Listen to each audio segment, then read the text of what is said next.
Hey everybody, this is your WooFDriver coming at you. Sorry, I was a little bit tied up there. Like to introduce you to hopefully what's going to be some cool broadcasting. As you can see, I've got 4 cameras placed around the truck, and this is a preview to what I'm hoping will become a standard for the way we broadcast in doing multi-camera views for our events, because they tend to get a little, I understand everybody wants to see all the dogs all the time, and instead of seeing my mug, we are trying something to show all the dogs or everything around us. Now, 2 cameras just shut off, so I got a problem with that. I just wanted to come on here just for a couple quick minutes and tell you what's going to happen. We're on our way right now. We've got a late start because of the technology aspect of this. Whoops, there goes another camera. We should be at the trail in the next few hours. We're going somewhere locally, so we could go, so it's close by, and should be pretty nice. I think it's along the DNL canal, or is it along the bay? The canal. I think it's along the canal, so should be an interesting view. We've done this trail before, if it's where I'm thinking. I'm not even positive of that. But what would be is, it should be along the canal and the bay, from what I remember, and we're right there. It's good views of ships out there on the water and some pretty old bridges we come near. So I hope to have that for you up and running soon, and I'll keep you posted. I have some cool events going on this weekend, so stay tuned. That'll all be on the big board, so the regular WooFDriver Facebook page. I'm coming to you on this more on the group, a little more personalized, just to do this test and to let everyone know what is going on. Look forward to seeing you soon. We got a little bit of rain, but it's supposed to hold off till later this evening, so we're not trying to ride in the rain today. So hopefully all goes well. WooFDriver Live coming back to you soon. Stay tuned, please.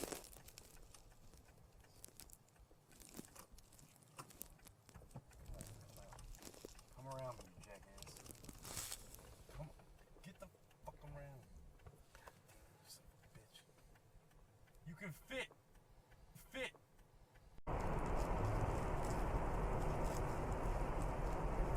There's a slowdown on I-95 north between exits 1 and 4A that is causing a delay. You can avoid it by Good afternoon, folks. We are finally live, and you're finally looking at me and the dogs in the truck. We are headed right now to the C&D Canal, the Chesapeake and Delaware Canal. There's a trail there that we're going to try to run. We're doing this under a little bit of a time constraint. You can see on the top,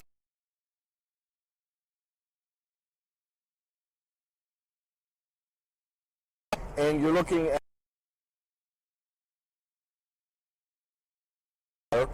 in the middle is Zorro and Chase. They're sharing the seats. And in the back is Princess with a little bit of like the pink hue, because she looks pretty in pink. We are headed right now, trail. Cardin is our local senator, our Maryland senator, I should say. What's it called? I can't read that. Michael N. Castle. Michael N. Castle Trail is actually the formal name of it. It's a trail. I believe we've done part of it before, but I can't be positive until I see it.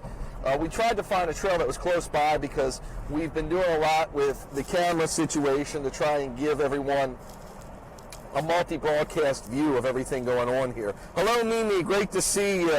Hi, Lucky. Thanks so much for stopping by. So we're trying to do a multi-camera view where you can see the dogs and other views along the trail that we're taking in that was previously hard to share. That's why you see the different stacked cameras. And you can see Princess, she's in the back. She's actually pacing. She puts more miles in pacing than she does on the trail some days, so that's how much she paces. It's overcast, temperatures reading about 63 degrees, and as I said, we're a bit under a time constraint because we're trying to beat the rain, essentially. It's probably moving in here between 6 and 9 o'clock tonight.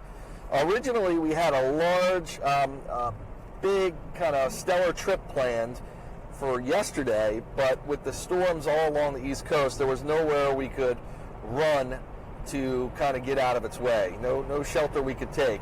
So we decided to ditch the trip from yesterday, move it till today, where we did get a little bit better weather, but because of technical issues and me trying to do this new broadcasting stuff, it was going to be easier to stay local as we were getting that late start from the technical stuff we were working on, and as well as I'm hoping to share this stuff on the trail, these new views. So real quickly,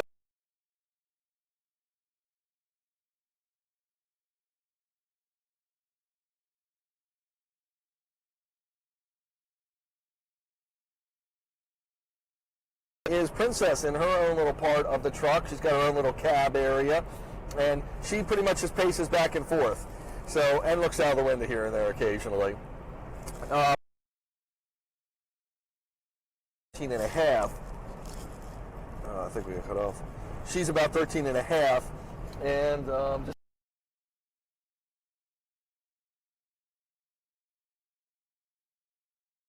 to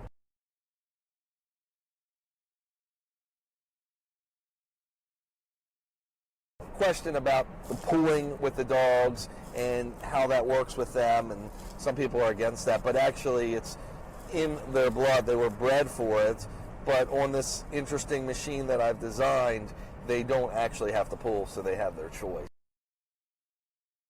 To do anything you don't want them to do anyway, so if they don't want to pool, they don't want to run, they're not going to run. Welcome to Delaware. I did. Cool, still live. Great about that.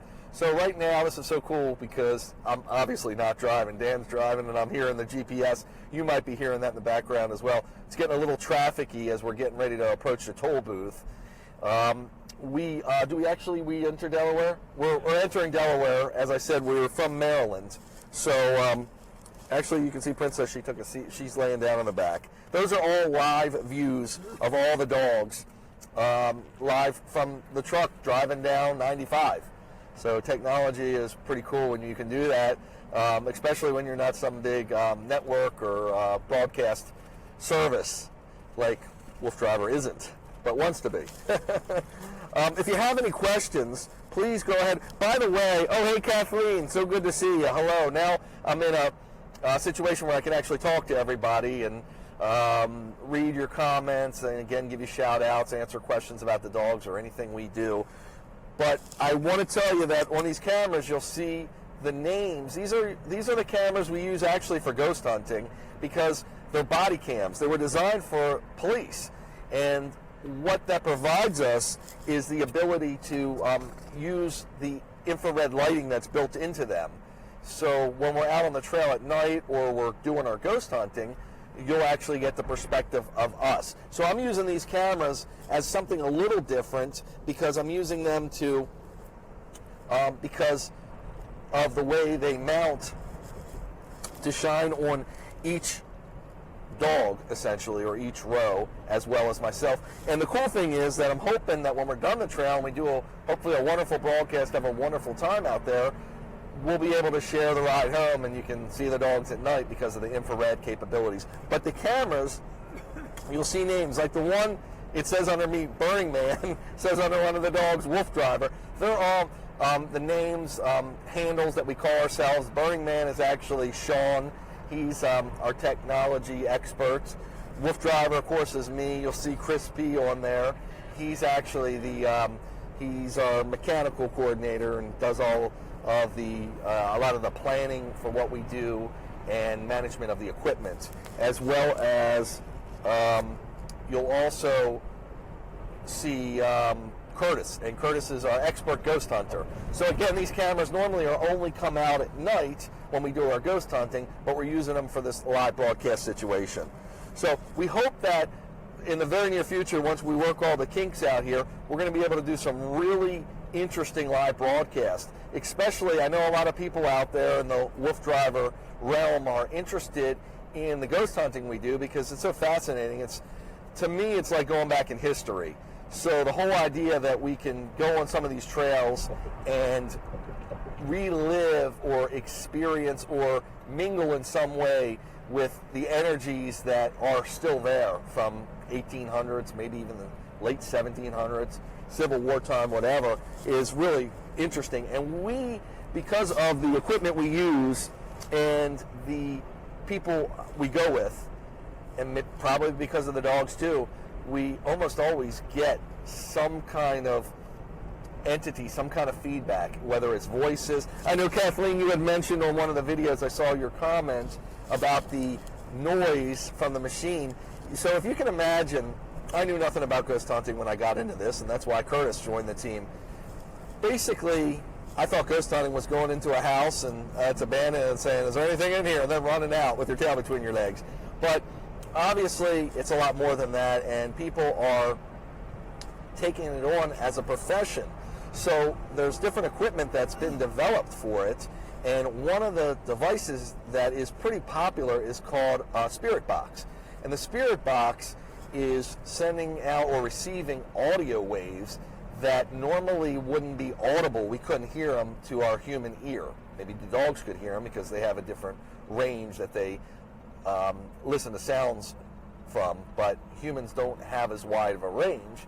So this box takes the sounds and encodes it so we can hear it and tries to replicate, from my understanding, to the closest voice that's talking, if it's a male or female, whatever the case may be. And okay, so the sound that you're talking, the last night it was from the camera or what? The sound was actually from the Spirit Box. The Spirit Box, while it's scanning all these airways for these voices, it sounds like poltergeist. If you've ever seen poltergeist, it just sounds like static. We hear that too. So when you hear the static, it makes the whole adventure a little more daunting to begin with. But when a voice comes across there, it kind of cuts in. And I know from the camera's perspective, it's a little harder to tell what they were saying, because I know when you're watching the ears, there is a why, Kathleen? A lot of this equipment box is a relatively inexpensive.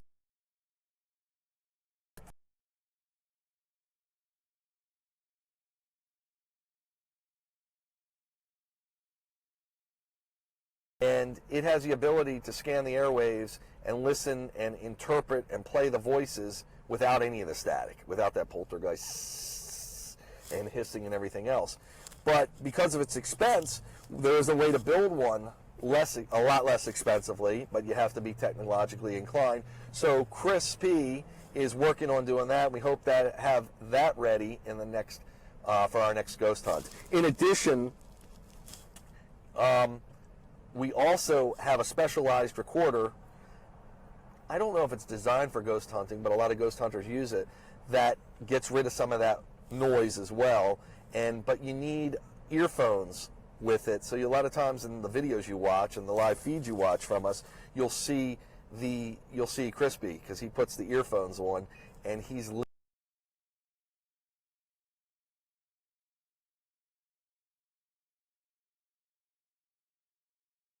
camera at this point.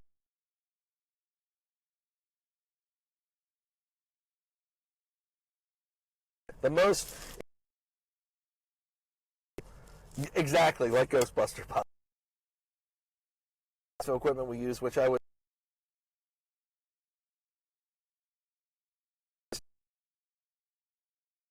Bill Chappell.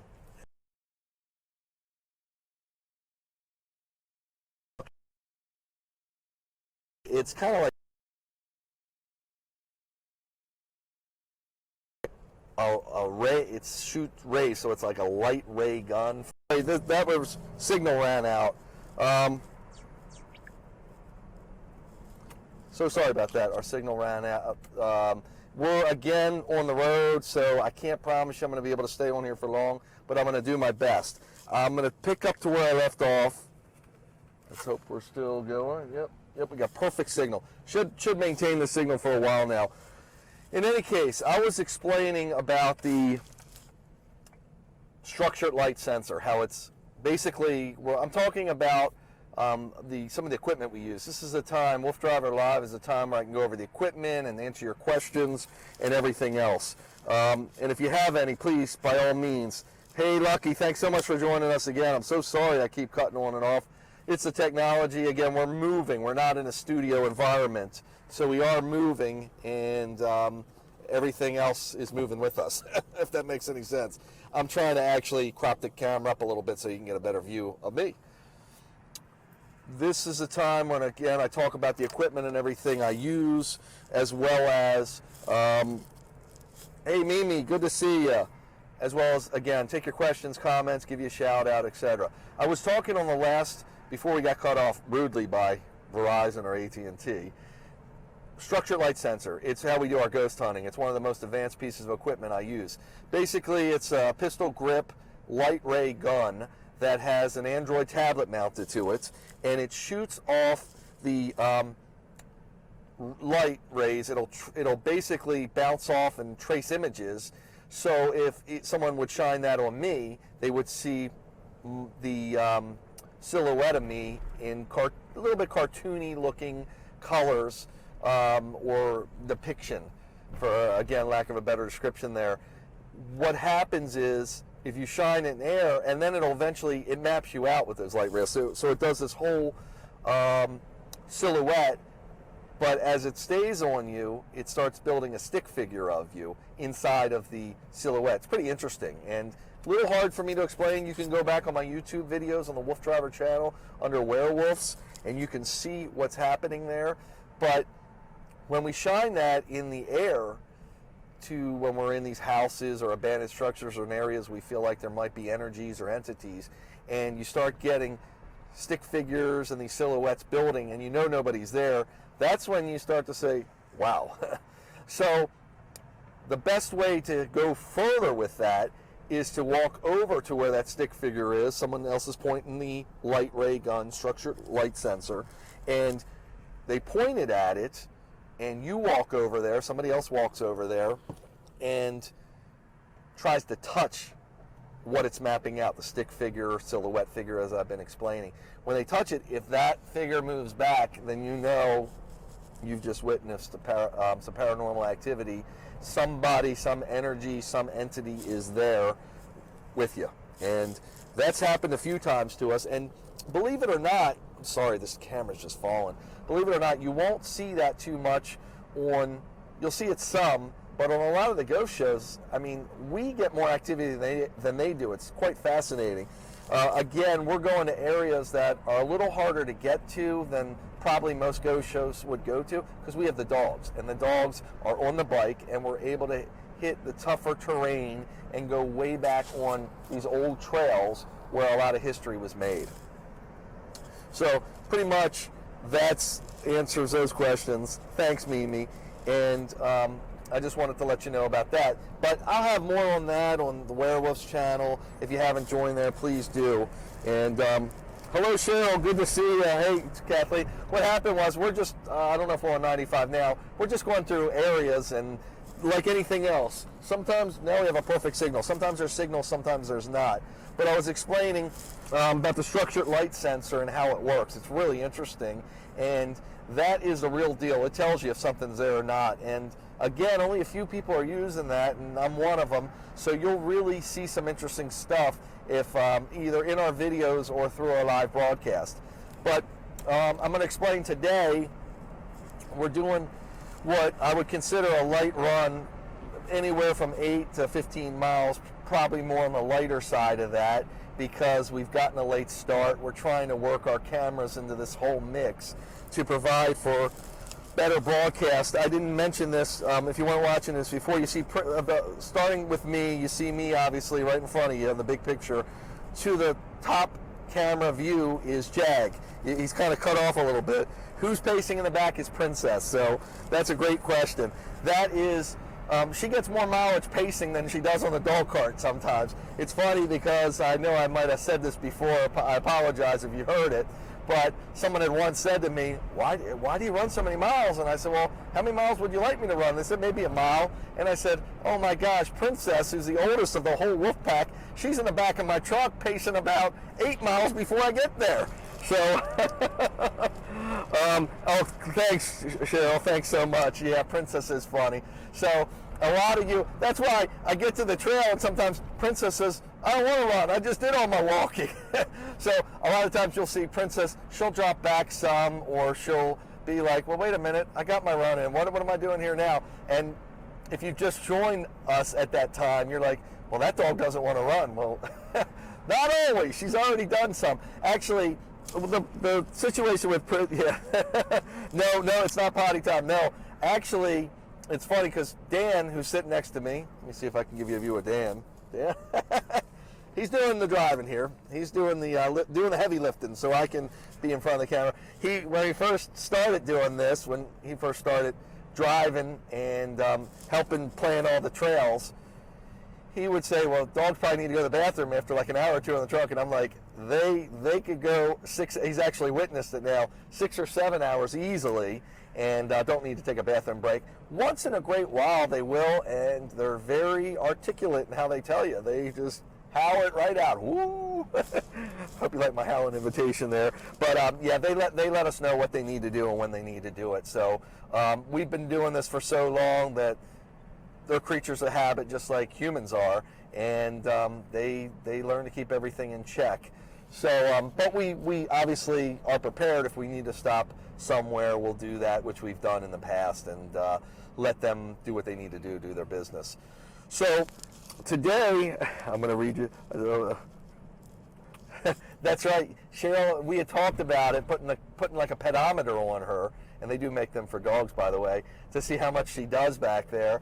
Right now, I've talked about this, I still haven't done my review. I have on them, they're wearing, if you see brown collars on them, I don't know if you can see them now, they're wearing the new AKC Link collar. And the AKC Link collar is designed so you know where your dog is all the time through GPS, and also additionally through that GPS, it's tracking your dog's activity level. Now, I'm not sure about the algorithms, how they actually get to, you know, your dog did 72 minutes of activity. I understand time, but they're rating some of it as high intensity and medium intensity. I'm assuming they have a mile per hour cutoff point that's rated a certain way, etc. But I put it to the test, and I'm finding that it's pretty good. It's not always as accurate as I would hope, but it's pretty good for what it is. And it really does, when we don't go out, when we're doing a rest day, it's a good barometer for me to check the dogs and see how much activity they got the day we stayed home and rest. So in other words, if there's not a lot of activity, they were really resting, then they didn't have much movement, because it would tell me on the AKC Link collar, on the readings, that, oh yeah, the dog did 40-some minutes of movement today, or activity they call it. Then I would say they're probably ready for another day's of rest. But when you get like Princess, where she'll be off the chart, she's 150-some minutes of activity. That's more. They usually say for an average, at least by their scale, it's about 72 minutes a day of activity for a dog. So that could be just walking outside to go to the bathroom, or they could be playing in the backyard, could be chasing the ball, or it could be taking them out to the trail and working them like I do. So, but they're rating 72 minutes, and you can custom tailor that goal as you see your dog's performance level. But I'm finding that it's a pretty good barometer, at least for me, once I've seen the scale and how it works, to get a feel for their activity level and when they're ready to go back out after some of our longer runs, etc. So it's an interesting piece of equipment, and I would recommend it for people. Additionally, we use at home, some of our yards are fenced in and some of it are on an invisible fence. But when you use with a husky, when you have a fence, you're supposed to have nothing shorter than 9 feet. And even 9 feet, they've been known to get over.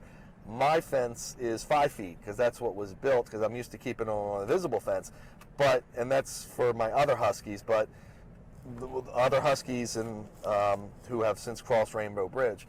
But with the wolf pack I have now, who I've had for 8 years or so, they're about 8 years old, except for Princess is 13 and a half, they have never even challenged the 5-foot fence. And a lot of that is because of the activity they get on what we do, and that they're content with where they're at, so they're not going to be prey driven to go over that fence and look to get into something, whether it's prey or whether whatever the case may be they're looking for.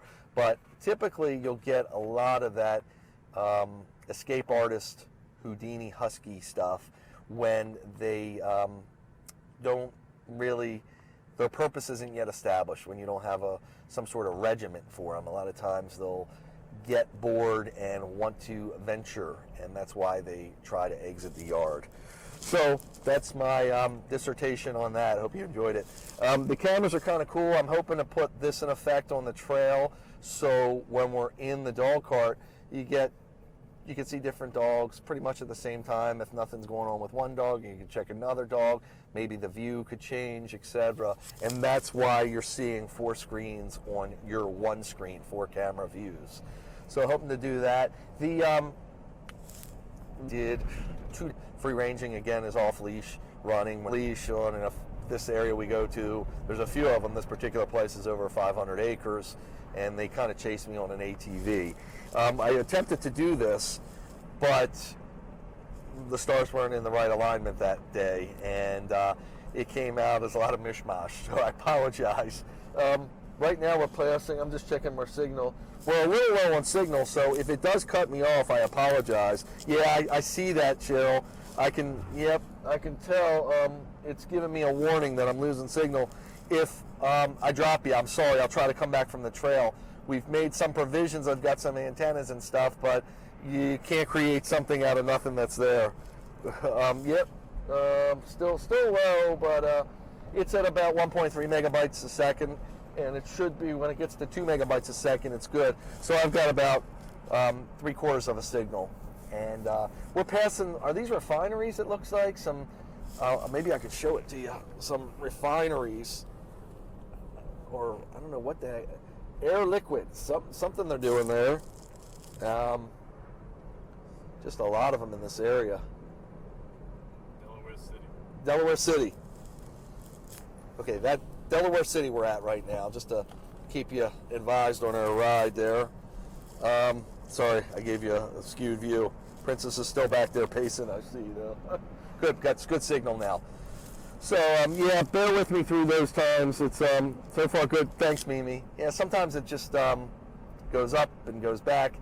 Again, it's just like being on your cell phone, but cell phones have evolved so much now, even with pretty degraded signal, because of the compression, the audio makes it through, so it's easier to use a cell phone. But using video takes more bandwidth. So when we run into an area that you might be able to get cell phone reception, it doesn't mean I can have video reception. So that's, or video broadcast, enough signal to broadcast video. Cool. And we are, I'm just trying to go back to questions. Someone had asked me about flea and tick, what I use, because they saw the dogs the other day going through the high grasses. And I'm using something called Brevecta, which is a 3-month treatment. And of course it's expensive, but when you break it down, it's actually cheaper than a lot of the other flea and tick preventatives out there. So it's a chewable tablet. You give it to them once, and it's good for 3 months. There is one tick that it won't kill, and that tick might have become a problem because on Princess's last blood work, we noticed she was had a tick-borne disease, and it wasn't Lyme's disease. She's had that in the past before before she joined my family, before she was part of the family here, and it showed up in her blood work still. But without, she probably didn't have Lyme disease shots then too. I get them all Lyme's disease shots, as well as the flea and tick preventative. But unfortunately, this one tick, it only kills for 2 months, not 3, so kind of makes you wonder. You could, according to the vet, give it every 2 months. It becomes a little more pricier that way, but certainly it's worth the risk benefit reward is much worth it. So what we did for Princess was we gave her, actually someone's near the camera, that looks like, I think you're looking at Chase, because that's the middle row. He's up and he's just checking out the window. He's in front of the camera. You'll get a view when he sits down or lays down. There, still moving around. So that's worked well. But there's another flea and tick preventative that's a monthly chewable tablet called NexGuard, and I've used that and had good luck with that too. I used to use Interceptor, which is the liquid you put between their shoulder blades, and that was just a nightmare because of their long hair. And you might be able to hear Chasey's whine a little bit, because when we slow down and we get to more neighborhood type areas where most of the trails we run are located, he senses that and he says, let's go. He's ready to rock and roll. It's not a bathroom whimper. It's more like, let's go, and know that from experience. So the Bravecta NexGuard, and I went over the front line, but I've had no other no other recurrence of this flea and tick problem. I did have, way back in the day when I was using the liquid form Frontline, I noticed, and a couple people have said this, I don't know if it's scientifically proven or not, but obviously I guess everything evolves, and the ticks and the fleas and everything was learning about, their system was evolving, from my understanding, with enough, they were able to change their bacteria, whatever they have, they were able to form an immunity against that. So I was getting ticks with the Frontline, and that's the explanation that I came up with. We're pulling in a turnaround. Actually, I'm looking, yep, you're looking in the back still at Chase. You're looking at his face. How cool is that? So that's why I've become a little bit of an expert on these flea and tick remedies, and because of all that we've done with the dogs, and we're really in the heart of it. We're probably, if it's out there, we're going to come in contact with it, because I'm in so many different areas, and from the tall grasses to all the different fields. Is this a trail, actually? Okay. We're at something, well, it looks more like a road. That looks like it might be a trailhead, but I don't think so. So that's basically for everything we've done, I've had real good success out of avoiding it. With Princess, when she did show up positive, and I can't remember which tick-borne disease this was that she recently had, we treated her with doxycycline, which is pretty common treatment that would be used, for my understanding too, for Lyme's disease. She was showing signs, and again, because Princess is elderly, you don't know if it's because of her age or because of the tick disease that she contracted, but she was being a little more lethargic. And is this it? We were at the trailhead. So we did a cycle of doxycycline, which I think is a 14-day treatment, and the battery, oh yeah, they are getting low and green. Yeah, luckily, thank you for bringing that up, Kathleen. Now you can see all the dogs are up because we have arrived at the trail, and this is how they greet arriving at the trail. They're like, in tune, we know we're somewhere. Can we run? Can we go? Real quickly, the doxycycline, we ran the cycle, about 14 days, the antibiotic. We treated her, but she was lethargic. She seems to be getting over it. I've kept her stimulated with our activities and exercise, and I believe that helped her recover too. So all is good here. Love being with everybody. Appreciate you tuning in. We're going to get set up out here, and I hope to have a really cool broadcast. Again, as you see, anything can change at any given time. And this is, I'm not going to, I know I've said it a million times, this is so complicated. Hey, thanks, Mimi. This is so complicated, what's going on. Hey, Sean, good to see you. I hope you're having a great time in San Diego, one of my favorite places, because the weather, at least when I've been there and the stories about it, is perfect year long. I think that they have one of the best climates in the United States, at least if you like spring-like temperatures every day. I think their average temperature is 72, 75, whatever. This is just off the chart, the stuff I'm doing now. using multi-level cameras. I mean, this has been done, but it's done usually through networks or big filming crews, and it's not done from a dog cart like we're doing it. So, hello, Joyce from Ohio. Great to see you. Thanks so much for tuning in. Really appreciate it. So I was just explaining how the way we're broadcasting is pretty sophisticated and hopefully providing you with some awesome views. I know there's a lot of hiccups along the way, and I totally apologize for that, but hopefully the end result will be worth all the struggles, and once we get this up and running with these new technologies, you'll really be able to appreciate like you're here with me. The other thing I wanted to mention, we got a new way of another way of viewing. We're going to do, I don't know if you've seen any of my 360. I'm one of the pioneers in this stuff, using a 360 camera, or virtual reality, that you can see right on Facebook. You can actually rotate your phone, or you can drag the screen, and you'll get a view all the way around. So it's got a 360-degree lens. We're going to live broadcast like that, I'm hoping next week, so another thing to look forward to. I'm going to get running. The guys are waiting for me to unload. The dogs are waiting to run. It'll take us a good 45 minutes or so. I hope to be set up and come right back at you, and I hope you'll join us for the broadcast. Have a great day, everybody. Look for me within the hour, and we'll see you real soon. This is the WooFDriver signing off.